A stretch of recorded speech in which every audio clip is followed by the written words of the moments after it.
ഇപ്പൊ ഇവിടെ അച്ഛനും അമ്മയും എല്ലാരും അഭിനയിക്കുന്നുണ്ട്. അതിന് ഇവരൊക്കെ സപ്പോർട്ടീവായിരുന്നോ? ഇല്ല, അച്ഛനെന്ന് പറഞ്ഞാൽ ഇപ്പം ജോലിക്ക് പോയിരിക്കുകയാണ്. ഈ ഒരു ഉച്ചയാകുമ്പോഴത്തേക്ക് തിരിച്ചു വരും. അച്ഛൻ വരണ സമയം കാണുമ്പോഴത്തേക്ക് ഇവിടെ ഗേറ്റിൽ തുറക്കുമ്പോൾ തന്നെ ഇവിടെ നിന്ന് എല്ലാം മൊബൈലൊക്കെ വെട്ടി പറക്കി ഇങ്ങനെ പോയി അങ്ങനെ ഇരിക്കും. അച്ഛൻ കണ്ടു കഴിഞ്ഞാൽ വഴക്ക് പറയും.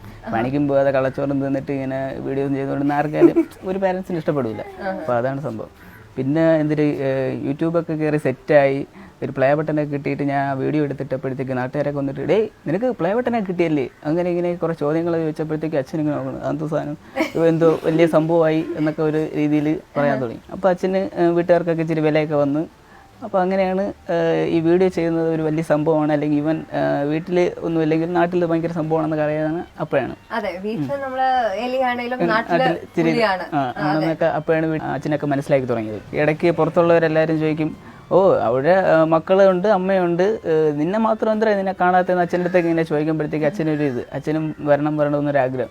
അപ്പോൾ ഒരു ദിവസം എൻ്റെ അടുത്ത് ഡയറക്റ്റ് പറഞ്ഞില്ല, അമ്മയുടെ അടുത്ത് ഇങ്ങനെ പറഞ്ഞു, നിന്നെ എല്ലാവരും തിരിച്ചറിയുന്നുണ്ട്, ചെറുക്കൻ്റെ അടുത്ത് പറ എനിക്ക് അഭിനയിക്കാനൊക്കെ അറിയാം, ഞാൻ ചെറുതായിട്ടൊക്കെ അഭിനയിക്കും എന്നൊക്കെ എന്നെ നിർബന്ധിച്ച ചെയ്യാം എന്ന രീതിയിൽ അച്ഛൻ ഇങ്ങനെ പറഞ്ഞു. അപ്പോൾ അമ്മ ഇത് കാര്യം എൻ്റെ അടുത്ത് പറഞ്ഞപ്പോൾ ഞാൻ പറഞ്ഞു ശരി ഒരു അവസരം കൊടുക്കാം. സംഭവം അവസാനം കയറി ഹിറ്റാവുകയും ചെയ്തു.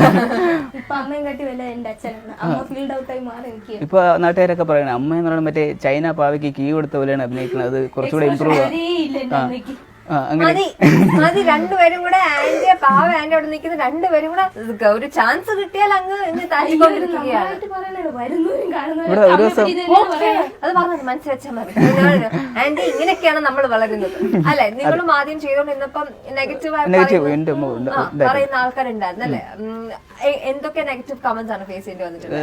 നിനക്ക് വേറെ പണിയൊന്നുമില്ല, അതൊക്കെ ചെയ്തിട്ട് എന്ത് ചെയ്യാനാണ്. അല്ലെങ്കിൽ ഏറ്റവും വലിയ നെഗറ്റീവ് എന്ന് പറയുന്നത് എനിക്ക് അന്ന് നല്ല മൊബൈലും കാര്യങ്ങളൊന്നും ഇല്ല, ഇപ്പോഴും ഇല്ല. എന്നാലും ഒരു ഫോൺ നമ്മുടെ എൻ്റെ ഒരു കൂട്ടുകാരനുണ്ട് ഐഫോൺ, അവൻ്റെ കയ്യിൽ ഐഫോൺ. അപ്പോൾ എനിക്ക് ഭയങ്കര ആഗ്രഹമാണ് അവൻ്റെ കൂടെ ഇന്ന് അല്ല അവൻ്റെ ആ ഫോണിൽ സാധനം എടുക്കണമെന്നൊക്കെ.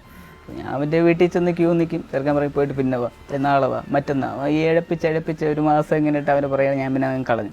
അപ്പോൾ അവനും എൻ്റെ അടുത്ത് യൂട്യൂബിൽ കയറുന്നതിന് മുമ്പായിട്ട് ഞാൻ അവൻ്റെ അടുത്ത് ജസ്റ്റ് ഇങ്ങനെ അഭിപ്രായമൊക്കെ ചോദിച്ചടേ ഞാൻ യൂട്യൂബിൽ കയറി കഴിഞ്ഞാൽ സക്സസ് ആവുകൂടെ, നിങ്ങളൊക്കെ ഒന്ന് സപ്പോർട്ട് ചെയ്യണേ മറ്റേത് മറിച്ചതെന്ന് പറഞ്ഞപ്പോൾ അവൻ IT ഫീൽഡാണ്. അവൻ എന്തൊരു യൂട്യൂബിൻ്റെ ആൾക്കാരത് അറിയോ, ടോപ്പ് ചാനൽ അറിയോ, മറ്റതറിയോ മറിച്ചത്, അതുകൊണ്ട് ഭയങ്കര താറ്റക്കം.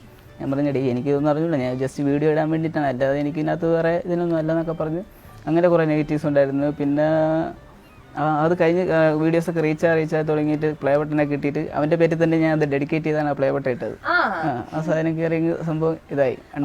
അപ്പം ആ ഒരു സിനിമ ഡയലോഗില് ആ ഒരു ഫ്രണ്ടിനോട് ഇപ്പൊ ഒരു മറുപടി കൊടുക്കാൻ പറ്റുമെങ്കിൽ ഏത് ഡയലോഗ് പറയും? നീ പോ മോനെ ദിനേശ എന്ന് പറയും.